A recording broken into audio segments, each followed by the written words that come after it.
Hello दोस्तों। तो जैसे कि पिछले एपिसोड में हमने देखा वांगलिंग की यहाँ पर मूला का सन ऐसे हो जाती है, जो कि यहाँ पर वांगलिंग को बताता है कि सन फैमिली वाले यहाँ पर तुम्हें 8 ग्रेड की पिल का इस्तेमाल करते हुए अपनी जाल में फंसाना चाहते थे। वांगलिंग को भी यह सब कुछ समझ आ चुका था। इसके बाद हम देखते हैं कि वांगलिंग यहाँ पर कल्टीवेट कर रहा होता है, जहाँ पर सन फैमिली का एंसेस्टर आते हुए वांगलिंग पर हमला करने लगता है। वो यहाँ पर वांगलिंग की पावर लेवल चेक करना चाहता था, जो करने के बाद वो यहाँ पर वांगलिंग को ऑफर करता है लेवल 8 की पिल, जो कि यहाँ पर सन फैमिली के पवेलियन में आज ऑक्शन होने वाली है। वो यहाँ पर वांगलिंग को उस पवेलियन ऑक्शन हाउस में ले जाता है, जहाँ पर उस पिल की स्टार्टिंग बिड यहाँ पर 10,000 सेलेस्टियल जेड रखा जाता है। लेकिन वांगलिंग यहाँ पर कहता है कि मैं इस 8 ग्रेड की पिल का सिर्फ 1 सेलेस्टियल जेड ही दूंगा, अगर देना है तो दो वरना रहने दो। अब आगे तो नेक्स्ट एपिसोड की शुरुआत यहाँ पर बिल्कुल उसी सीन से शुरू होती है, जहाँ पर वन सेलेस्टेड जेड का सुनकर तो सभी लोग शॉक हो गए थे और वो आपस में बातें करते हुए कहते हैं कि आखिर इसने क्या कहा, वन सेलेस्टेड जेड, आखिर ये है कौन? कहीं ये पागल तो नहीं हो गया? इसने यह कर तो सन फैमिली को ऑफेंड करने की कोशिश की है, अब इसका बचना नामुमकिन है। लेकिन वांगलिंग को यहाँ पर इन सब बातों से कोई भी फर्क नहीं पड़ रहा था। दूसरी तरफ यहाँ पर ऑक्शन होस्ट अपने मन में कह रही थी कि इसने वन सेलेस्टेड जेड कीमत लगाकर तो मुझे फंसा दिया है, क्योंकि एंसेस्टर ने मुझे यहाँ पर कहा था कि कोई भी इसके अलावा बीड लगाए तो इसे ये पिल नहीं देनी है, लेकिन इसने तो यहाँ पर काफी ज्यादा कम कीमत लगाई है। अब मैं करूँ तो करूँ क्या? इवन कि हम देखते हैं कि सन्नी भी यहाँ पर वांगलिंग की तारीफ करते हुए कहता है कि शाबाश, वाकई में तुम एक जीनियस हो, क्योंकि तुमने इस पिल की 1 सेलेस्टियल जेड ही कीमत लगाई। दूसरी तरफ यहाँ पर होस्ट के पास भी कोई भी नहीं चारा बचा था, इसलिए हम देखते हैं कि वो यहाँ पर वांगलिंग से कहती है कि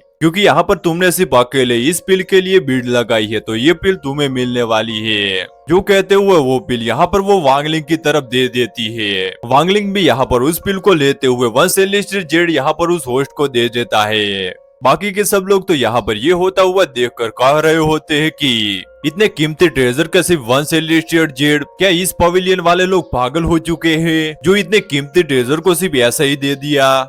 दूसरी तरफ हम देखते हैं कि वांगलिंग भी यहाँ पर उस पिल को अपने पास रख लेता है। उसके बाद वो यहाँ पर सन्नी से कहता है कि मेरा काम यहाँ पर खत्म हो चुका है, अब करने के लिए मेरे पास यहाँ पर कोई भी काम नहीं, इसलिए मुझे यहाँ से जाने की इजाजत दीजिए। जो कहते हुए वांगलिंग वहाँ से टेलीपोर्ट होते हुए चला गया। इसके बाद सीन शिफ्ट होकर हमें थोड़ी देर बाद वांगलिंग को दिखाया जाता है, जो गली में धीरे धीरे चलता हुआ सामने की तरफ बढ़ रहा था। तभी अचानक पीछे से उसने कुछ महसूस किया। वो यहाँ पर रुकते हुए कहता है कि कौन है, सामने आओ। जहाँ पर हमें जानने को मिलता है कि ये कोई और नहीं बल्कि संटाई होता है, जो यहाँ पर काफी शांत अंदाज में वांगलिंग की तरफ एक बैग भेजते हुए कहता है कि इसमें 50,000 से ज्यादा सेलेस्टियल क्रिस्टल जेड है, जो कि मैंने पिछले कई सालों में ट्रेजर्स बेचकर कमाए हैं। जो सब कहते हुए वो यहाँ पर उस बैग को वांगलिंग को दे देता है। जो सब कहने के बाद वो यहाँ पर पीछे की तरफ पलट कर जाते हुए कहता है कि ये सब मैंने अपनी कल्टीवेशन के लिए इकट्ठा किए थे, लेकिन अब ये मेरे किसी काम के नहीं, अब से ये तुम्हारे हुए, इसे एक तोहफे की तरह समझना। दूसरी तरफ वांगलिंग ये सब होता हुआ अपने मन में सोचने लगता है कि पहले से संटाई अब काफी ज्यादा बदल चुका है। पहले वो मेरा दुश्मन हुआ करता था, लेकिन अब देखो वो किस मोड़ पर आ चुका है, वो बिल्कुल बदल चुका है। साथ ही साथ वांगलिंग यहाँ पर कहता है कि मैंने लाइफ एंड डेथ सिचुएशन कई बार देखी है, ताकतवर होना और कमजोर होना मैंने दोनों चीजें महसूस की है। ये सब सोचते हुए वांगलिंग यहाँ पर अपने मन में कह रहा था कि बेशक संटाई यहाँ पर मेरी वजह से आया है, लेकिन अब देखो उसे यहाँ पर मेरी वजह से पीस मिल चुका है, जो कि यहाँ पर खुशी से अपनी लाइफ को स्पेंड कर सकता है। ये सीन यहाँ पर काफी ज्यादा इमोशनल हो चुका था। इसके बाद वांगलिंग वहां से रवाना हो जाता है और प्लानिट रन्यू के किसी सुनसान जगह पर आ जाता है। यहाँ पर वो अपने मन में कह रहा था कि मेरे पास 3 लाख से भी ज्यादा सेलेस्टियल क्रिस्टल जेड है, जिसका इस्तेमाल करते हुए मैं अपना लेवल ब्रेक थ्रू कर सकता हूँ। जो सब कहते हुए वो यहाँ पर सेलेस्टियल जेड क्रिस्टल को बाहर की तरफ निकाल लेता है और वो यहाँ पर स्वॉर्ड फॉर्मेशन का इस्तेमाल करते हुए कल्टीवेशन करने के लिए बैठ जाता है। जिन सेलेस्टियल जेड क्रिस्टल की एनर्जी को वो यहाँ पर अपनी बॉडी के अंदर इकट्ठा करने लगा और वो यहाँ पर जोरों से सारी की सारी एनर्जी एक साथ ही रिलीज कर देता है, जिसकी वजह से एक एनर्जी बीम सीधा जाकर आसमान से टकराने लगा। जो एनर्जी बीम तो यहाँ पर सभी लोगों को चारों तरफ दिखाई दे रहा था और सभी लोग हैरान हो गए थे। ये तीनों फैमिली के एंसेस्टर तो यहाँ पर ये सब महसूस करते हुए अपने मन में कह रहे थे कि शायद वांगलिंग यहाँ पर अपनी एनर्जी का इस्तेमाल करते हुए हमें वार्न कर रहा है। इसके बाद हमें वांगलिंग को दिखाया जाता है जो कि यहाँ पर अपने मन में कह रहा था कि अब इन तीनों को समझ आ चुका होगा कि असली प्रॉब्लम कहाँ पर है। इन्होंने मुझे अपनी जाल में फंसाया है तो मैं भी इन्हें लूटना चाहूंगा। दोस्तों अब यहाँ पर वांगलिंग इन तीनों फैमिलीज को लूटने वाला है क्योंकि इन तीनों को ही यहाँ पर वांगलिंग की जरूरत है। इसलिए वो तीनों ही यहाँ पर वांगलिंग को कन्विंस करने की अपनी पूरी कोशिश करेगी। वांगलिंग यहाँ पर यही सब सोच रहा था कि तभी यहाँ पर सन जूफेंग वहाँ पर आ जाता है जो कि यहाँ पर वांगलिंग की तरफ देखते हुए अपने मन में कह रहा था कि इसने अपना लेवल ब्रेक थ्रू कर दिया। जो सब कहते हुए वो यहाँ पर एक फॉर्मेशन क्रिएट करने लगा। वांगलिंग भी यहाँ पर पीछे की तरफ देखते हुए फौरन से अपने सेलेस्टियल गार्ड को बाहर की तरफ समन कर लिया।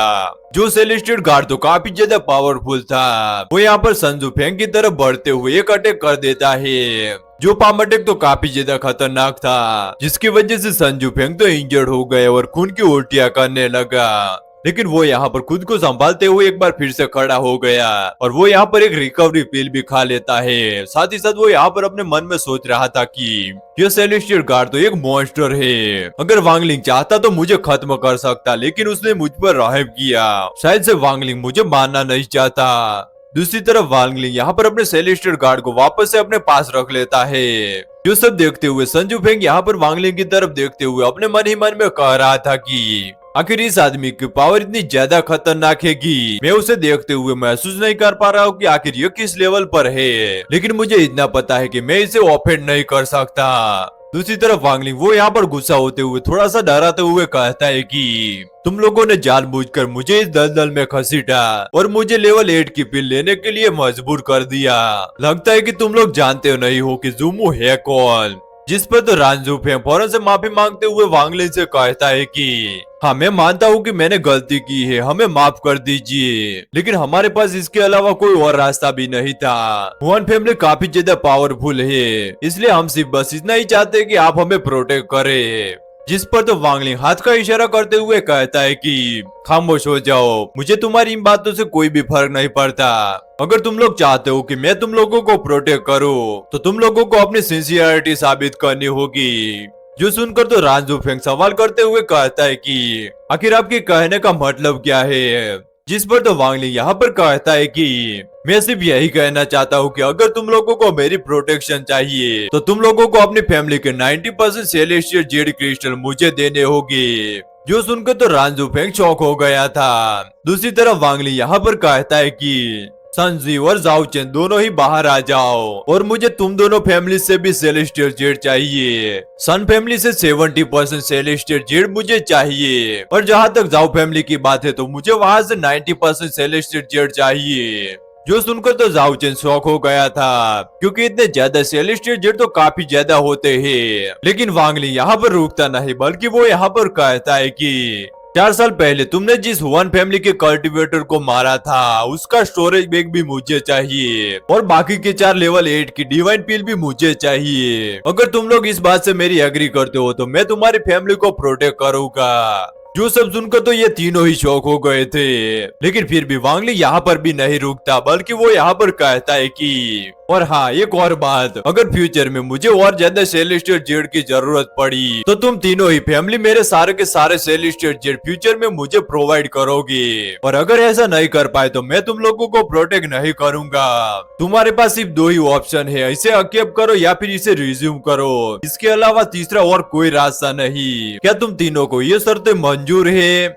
जो सुनकर तो ये तीनों ही फैमिली के एक्सपर्ट यहाँ पर सोचने लगे। यहाँ पर सन फैमिली का संजी इस ऑफर को सबसे पहले एक्सेप्ट कर लेता है, यानी कि वो वांगलिंग को ये सभी चीजें प्रोवाइड कराएगा। ये देखकर तो रानजूफेंग भी फौरन से एग्री करते हुए कहता है कि मैं भी आपकी बात से एग्री करता हूँ। मैं भी अपनी फैमिली के 90% सेलेस्टियल जेड आपको दूंगा और आपकी बाकी की ऑफर को भी मैं एक्सेप्ट करता हूँ। और इसके बदले मैं सिर्फ यही चाहता हूँ कि आप मेरी रान फैमिली को प्रोटेक्ट करें। जो सुनकर तो वांगलिंग, संजी और रानजूफेंग यहाँ पर ये तीनों ही जाओचेन की ही तरफ देख रहे थे जो कि यहाँ पर खामोश खड़ा हुआ था। जो सब देखकर तो रानजूफेंग यहाँ पर कहता है कि ब्रदर जाओचन, 4 साल पहले जो हम तीनों ने मिलकर किया था, तुम भी हम में से एक हो, अब हमसे अलग नहीं हो सकते। जो सब सुनकर तो जाओचन भी यहाँ पर इस बात के लिए मान जाता है और वो यहाँ पर अपनी स्टोरेज बैग को निकाल कर वांगलिंग को देते हुए कहता है कि मैंने आज तक जितने भी जल स्ट्रीट जड़ इकट्ठा किए वो सब इसी में ही है। इसके बाद संजीव और रांझू फेंग भी यहाँ पर अपनी स्टोरेज बैग को निकाल कर वांगलिंग को दे देते हैं और साथ ही साथ संजी यहाँ पर उस कल्टीवेटर से लिए हुए स्टोरेज बैग को भी यहाँ पर वांगलिंग को देते हुए कहता है कि यह है उस कल्टीवेटर का स्टोरेज बैग है, इसमें ही उसके सारे स्टेजेस और सारी चीजें मौजूद है। जो सब सुनने के बाद वांगलिंग भी यहाँ पर सारे के सारे स्टोरेज बैग अपने पास रख लेता है। इसके बाद वांगलिंग वहां से जाते हुए इन तीनों से ही कहता है कि मैं क्लोज डोर कल्टीवेशन में जा रहा हूँ, जब तक हुआन फैमिली नहीं आ जाती तब तक मुझे कोई भी डिस्टर्ब मत करना, और हुआन फैमिली जब आ जाएगी तो मैं खुद ब खुद एक्शन लूंगा। जो सब कहते हुए वांगलिंग वहां से रवाना हो गया। इसके बाद सीन शिफ्ट होकर वांगलिंग के केव पर आ जाता है, जहाँ पर वो उस कल्टीवेटर की मिली हुई बैग को चेक कर रहा था, जिसमें से उसे कुछ स्टेजेस और टोकन दिखाई देते हैं, जिसमें से एक टोकन काफी ज्यादा मिस्टीरियस दिखाई दे रहा था, जिसे चेक करने के लिए वो यहाँ पर अपने सेलेस्टेड गार्ड को उसके अंदर चेक करने के लिए भेज देता है, जहाँ पर वांगलिंग को एक मोर का पंख देखने को मिला, जो कि काफी ज्यादा मिस्टीरियस लग रहा था। जिसे देखते हुए वांगलिंग कह रहा था कि मुझे तो पहले ही मालूम हो चुका था कि इसके अंदर एक सीक्रेट टेक्निक है, जिसकी वजह से उसका सिग्नल हुआन फैमिली तक पहुंच गया और उन लोगों को इसके बारे में मालूम हो चुका। इसके बाद वांगलिंग उस कल्टीवेटर का एक जेट पैनल निकाल देता है, जिसके ऊपर कुछ इंफॉर्मेशन लिखी हुई थी। यहाँ वांगलिंग को जानने को मिलता है कि 4 साल पहले उस कल्टीवेटर ने इस जेट पैनल पर प्लेनेट यूनजिया की इंफॉर्मेशन लिखी थी, जिसके बारे में उसे मालूम हो चुका था, और वो चाहता था कि ये इंफॉर्मेशन उसके साथ ही खत्म ना हो जाए, इसलिए वो इस जेट पैनल पर लिख देता है। जो जानकर तो वांगलिंग पूरी तरीके से शॉक हो गया था और वो कहता है कि क्या गोल्डन एट्रीब्यूट के फ्लेम और वेंस, ये तो कमाल हो गया, क्योंकि वांगलिंग को ये ट्रेजर उसके हेवन डिफाइंड बीट के लिए चाहिए था, जिसका इस्तेमाल करते हुए वो अपने हेवन डिफाइंड बीट की फुल पोटेंशियल को एक्टिव कर सकता है। जो सब जानकर तो वांगलिंग यहाँ पर संजी को एक मैसेज भिजवाता है। वो यहाँ पर संजी से कहता है कि मुझे ऑल हेवन स्टार की सारी इंफॉर्मेशन जितनी तुम्हारे पास है वो मुझे चाहिए। जो सुनकर तो संजी भी बिल्कुल ऐसा ही करता है। जो सारी इंफॉर्मेशन देखते हुए वांगलिंग को यहाँ पर यूनजिया प्लैनेट भी दिख गया था, जिसके ऊपर गोल्डन फ्लेम और वेंस मौजूद है, और वांगलिंग उसे हासिल करना चाहता था, इसलिए वांगलिंग वहां से फौरन रवाना हो गया। यहाँ वांगलिंग उस प्लेनेट से बाहर जाने ही वाला था कि तभी यहाँ पर 3 एल्डर वो आ गए। ये तीनों ही यहाँ पर वांगलिंग से सवाल करते हुए पूछते हैं कि क्या तुम प्लैनेट रान्यू छोड़कर जा रहे हो। साथ ही साथ संजी यहाँ पर वांगलिंग से कहता है कि मेरे दोस्त, मेरे सन फैमिली ने तुम पर भरोसा किया है, प्लीज इस भरोसे को तोड़ना मत। इस वक्त रान्यू स्टार पूरी तरीके से खतरे में है और हमें तुम्हारी जरूरत है। जो सब सुनकर तो वांगलिंग यहाँ पर जवाब देते हुए कहता है कि मैंने अगर एक बार वादा कर दिया तो मैं उसे कभी भी तोड़ता नहीं, तुम मुझ पर भरोसा कर सकते हो। जो सुनकर तो इन तीनों के पास कहने के लिए कुछ भी नहीं बचा था, इसलिए वांगलिंग वहां से अभी जाने ही वाला था कि तभी अचानक वहां का मौसम बदलने लगा। जो देखकर तो रांझू फेंग घबराते हुए कहता है कि आखिरकार हुआन फैमिली यहाँ पर आ गई। तभी यहाँ पर सामने एक पोर्टल ओपन हो गया, जिसके अंदर से हुआन डॉन बाहर की तरफ निकल कर आ गया, जो कि अपने स्टार कंपास पर खड़ा हुआ था, और वो यहाँ पर आते साथ ही कहता है कि मैं हूँ हुआन डोंग। जो बोलते वो अपने डिवाइन फॉर्म को समन करते हुए यहाँ पर अपने हाथ का इस्तेमाल करते हुए इन तीनों पर ही प्रेशर लगाने लगा। जो प्रेशर तो काफी ज्यादा खतरनाक था, ये तीनों ही घुटनों पर आने लगे। हुआन डोंग का डिवाइन फॉर्म काफी ज्यादा बड़ा था, लेकिन वांगलिंग के डिवाइन फॉर्म की तो बात ही कुछ अलग है। जो सब देखकर तो वांगलिंग भी यहाँ पर अपने डिवाइन फॉर्म को समन करते हुए सिर्फ एक ही इशारा का इस्तेमाल करते हुए हुआन डोंग के डिवाइन फॉर्म को एक ही झटके में खत्म कर देता है, जिसकी वजह से हुआन डोंग अपने घुटनों पर आ जाता है, जिसकी वजह से इन तीनों पर ही लगने वाला प्रेशर भी खत्म हो जाता है। जिसके बाद हुआन डोंग भी खड़े होते हुए वांगलिंग की तरफ पॉइंट करते हुए कहता है कि आखिर तुम हो कौन, जो कि हुआन फैमिली के मैटर्स के बीच आ रहा है। जिस पर तो वांगलिंग कोई भी जवाब नहीं देता, बल्कि वो यहाँ पर अपने एशियन ड्रैगन की थंडर पावर को एक्टिवेट करते हुए अपनी 2 उंगलियों में इकट्ठा करते हुए कहता है कि मेरा नाम जान सको इतनी तुम्हारी औकात नहीं। और ये कहते वांगलिंग ने यहाँ पर सिर्फ अपनी 2 ही उंगली का इस्तेमाल करते उस पर अटैक कर दिया। जो देखकर तो हुआनडोंग भी यहाँ पर अपने सामने एक शील्ड क्रिएट करता है, लेकिन वांगलिंग के थंडर की पावर के सामने वो टिक नहीं पाता और वो अटैक सीधा जाकर हुआनडोंग को हिट कर गया। जिसे हिट होते वो यहाँ पर समझ गया था कि ये आदमी काफी ज्यादा पावरफुल था। वो यहाँ पर अपने मन में ही कह रहा था कि आखिर ये किस तरह की थंडर पावर है, ये आदमी तो कुछ ज्यादा ही खतरनाक है। मुझे ये आदमी मिस्टर असेंडेंट लेवल पर तो नहीं लगता, मुझे यहाँ से जल्दी से भागना होगा। जो बोलते वो यहाँ पर धूम धुमाकर भागने की कोशिश करता है, लेकिन वांगलिंग उसे जाने नहीं देना चाहता था। इसलिए हम देखते हैं कि वांगलिंग ने यहाँ पर फौरन से अपने 7 स्वॉर्ड फॉर्मेशन को एक्टिवेट कर दिया, जो कि कंबाइन होते हुए गोल्डन क्रियानकुन बीच में कन्वर्ट हो चुके, जो बीच फौरन से यहाँ पर हुआनडोंग के पीछे पड़ गया। जो देखकर तो हुआनडोंग यहाँ पर अपने मन में कह रहा था कि मुझे यहाँ से जल्दी स्किप करना होगा, ताकि मैं इसके बारे में यंग लेडी को जल्दी से जल्दी रिपोर्ट कर सकूं। जो बोलते हैं वो यहाँ पर अपने कुछ हैंड साइड बनाते हुए वर्ल्ड को स्केप करने की कोशिश करता है, ताकि वो यहाँ से टेलीपोर्ट कर सके। लेकिन इससे पहले कि वो यहाँ से स्किप कर सके, तभी अचानक कियानकुन बीच ने यहाँ पर उस पर हमला करते हुए उसे पीछे की तरफ धकेल दिया और मौका पाकर फौरन से उन 7 स्वॉर्ड में हुआनडोंग को कैप्चर कर लिया। जिसके बाद वांगलिंग और तीनों एल्डर भी यहाँ पर उसके पास आ जाते हैं। अब यहाँ पर हुआनडोंग के पास भी भागने का कोई भी मौका नहीं बचा था, इसलिए वो यहाँ पर वांगलिंग की तरफ देखते हुए कहता है कि आखिर तुम्हारी हिम्मत कैसे हुई मुझे कैप्चर करने की, ये करके तो तुमने बिल्कुल भी अच्छा नहीं किया। हुआन फैमिली अब तुम लोगों को नहीं छोड़ेगी, इसके लिए तुम मरोगे। जो सब सुनकर तो रांझो फिंग यहाँ पर अपने मन में सोचने लगा कि ये तो अच्छा हुआ कि ज़ूमो यहाँ पर मौजूद है, वरना हम तीनों तो कब के मारे जा चुके होते। ये तो अच्छा हुआ कि ज़ूमो यहाँ पर मौजूद है, जिसकी वजह से हम तीनों बच गए। जो सब सोचते हुए वो यहाँ पर खुश हो रहा था। साथ ही साथ वो यहाँ पर हुआनडोंग से सवाल करते हुए पूछता है कि हुआनडोंग बताओ, आखिर तुम हमारे रानयून प्लानेट पर क्यों आए हो और तुम्हारा आखिर मकसद क्या है। जिस पर तो हुआनडोंग इन तीनों से ही कहता है कि तुम तीनों तो रानयून प्लानेट के पैट्रिक हो ना, लेकिन तुम मुझे बेवकूफ नहीं बना सकते। तुम लोग अच्छे से जानते हो कि मैं यहाँ पर क्यों आया हूँ। 4 साल पहले तुमने जो हमारे हुआन फैमिली के मेंबर को मारा था, उसी की वजह से मैं आया हूँ और ये बदला तब तक पूरा नहीं होगा जब तक संजी, रांझो फेंग और जाओचेन तुम तीनों की फैमिली की ब्लड लाइन को मैं खत्म ना कर दूं। जो सुनकर तो ये तीनों ही घबरा चुके थे। रांझो फेंग तो यहाँ पर वांगलिंग से कहता है कि हेलो डाओ ज़ूमो, हम इस आदमी को अब हम तुम्हारे हवाले करते हैं, तुम जो चाहो इसके साथ कर सकते हो। जो सुनकर तो हुआनडोंग यहाँ पर कहता है कि ज़ूमो तुम तो जानते हो कि हमारे क्लान के पैट्रिक की कल्टीवेशन तुमसे कितनी ज्यादा पावरफुल है। तुम तो मिस्टर के कल्टीवेटर ही हो, लेकिन वो तो तुमसे काफी ज्यादा ताकतवर है। जो सब सुनते हो वो काफी ज्यादा एटीट्यूड दिखा रहा था। साथ ही साथ वो यहाँ पर कहता है कि हमारे क्लान के पैट्रिक की cultivation level 2nd step cultivation है और तुम चाहो तब भी उन्हें नहीं हरा सकते। जो सब सुनकर तो वांगलिंग यहाँ पर कोई भी रिएक्ट नहीं करता, बल्कि वो यहाँ पर अपनी फॉर्मेशन को डीएक्टिवेट कर देता है और वो यहाँ पर इन तीनों ही फैमिलीज के पैट्रिक से कहता है कि मैं इसमें इन्वॉल्व नहीं होना चाहता, इसलिए तुम इसके साथ जो करना चाहो वो कर सकते हो, मुझे अभी कुछ जरूरी काम है। जो सब सुनकर तो हुआनडोंग घबरा गया, लेकिन ये तीनों एल्डर फौरन से अपनी पावर्स को एक्टिवेट करते हुए हुआनडोंग की तरफ बढ़ने लगे। जो देखकर तो हुआनडोंग फौरन से घबराते हुए कहने लगा कि तुम लोग ऐसा नहीं कर सकते, मैं यंग लेडी का पर्सनल गार्ड हूँ जिसका नाम हुआन मई है, जिसे हमारे पैट्रियक दूसरे स्टार सिस्टम से लाए थे, अलायंस स्टार सिस्टम। वो तुम्हें बिल्कुल भी नहीं छोड़ेगी। जो शब्द तो यहाँ पर वांगलिंग ने भी सुन लिया था और वो वहीं पर रुक जाता है। साथ ही साथ वो यहाँ पर हुआनडोंग से सवाल करते हुए पूछता है कि आखिर उस लेडी का असली नाम क्या है।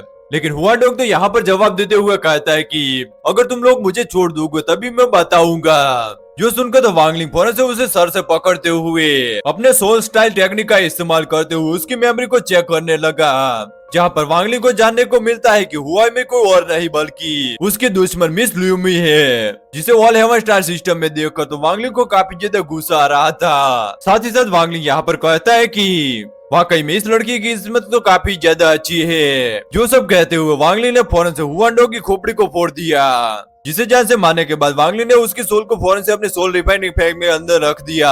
अब यहाँ पर वांगलिंग का भी हुआन फैंगली के साथ 36 का आंकड़ा हो चुका था। इसके बाद वांगलिंग फौरन से अपने स्टार कंपास को बाहर की तरफ निकाल लेता है। अब वो यहाँ पर संजी या प्लानिट की तरफ जाने की सोच रहा था। यहाँ संजी वांगलिंग से सवाल करते हुए पूछता है कि अब हुआनडोंग तो खत्म हो गया, लेकिन हुआन फैंगली को इसके बारे में मालूम हो जाएगा और वो जल्दी यहाँ पर इसका बदला लेने के लिए जरूर आएंगे। संजी यहाँ पर ये सब कहते हुए वांगलिंग को यहाँ पर रोकना चाहता था, लेकिन वांगलिंग उसे जवाब देते हुए कहता है कि फिक्र मत करो, 3 महीने के बाद मैं फौरन से वापस आ जाऊंगा।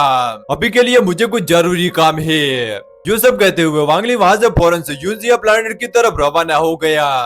इसके बाद शिप होकर दूसरी तरफ थाउजेंड इल्यूजनरी प्लेनेट पर आ जाता है, जहाँ पर हम हुआन फैमिली के लीडर को देखते हैं, जिन्हें वही एक एडर आकर रिपोर्ट करते हुए बताता है कि हमारे क्लान के एक और गार्डियन की हुंडोंग उसकी सोल फ्लेम बुझ चुकी है, यानी कि उसकी मौत हो गई। उसकी लास्ट लोकेशन रान्यून प्लैनेट था। जो सुनकर तो हुआन फैमिली का लीडर बिल्कुल भी शांत बैठा हुआ था, जहाँ पर एक और एल्डर यहाँ पर हुआन फैमिली के लीडर से कहती है कि अगर आप इजाजत तो मैं अपनी फोर्सेस का इस्तेमाल करते हुए रान्यून प्लैनेट को पूरी तरीके से धपा कर दूंगी, बस आप सिर्फ एक इशारा कीजिए। जिस पर भी हुआन वोकिन भी बिल्कुल भी शांत बैठा हुआ था, वो कोई भी जवाब नहीं देता। वो थोड़ी देर बाद यहाँ पर बताता है कि रान्यून प्लैनेट हमारे सामने बिल्कुल राख के बराबर है, लेकिन हुआनडोंग हुनमई का गार्ड था, इसलिए मैं चाहता हूँ कि वो इसका बदला लेगी। जिस पर तो वो एडर यहाँ पर कहता है कि लीडर आपने बिल्कुल सही फैसला किया है, लेकिन यंग लेडी का अभी भी ब्लड रिफाइनिंग प्रोसेस कंप्लीट नहीं हुआ है।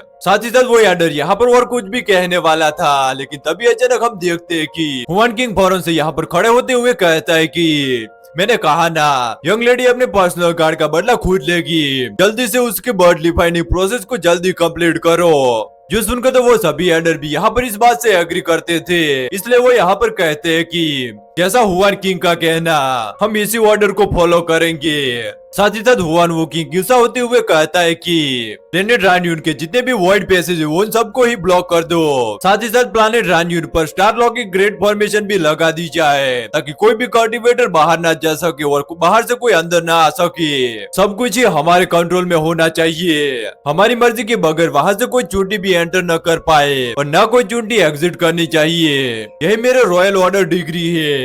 यह सब बोलने के बाद हम देखते हैं कि शिप होकर वापस से वांगलिंग पर भी आ गया, जो कि अपने स्टार कंपास को लेकर रान्यून प्लैनेट से बहुत ही पहले ही निकल गया था। और वो यहाँ पर प्लैनेट यूजिया के सामने पहुंच चुका है, जहाँ पर वांगलिंग को गोल्डन फ्लेम और वेन मिलेगी, जिन्हें हासिल करने के लिए वांगलिंग यूजिया प्लैनेट की तरफ अंदर रवाना हो गया। और यहाँ इसी सीन के साथ हमारा ये एपिसोड यही पे एंड हो जाता है। तो मिलते हैं नेक्स्ट एपिसोड में।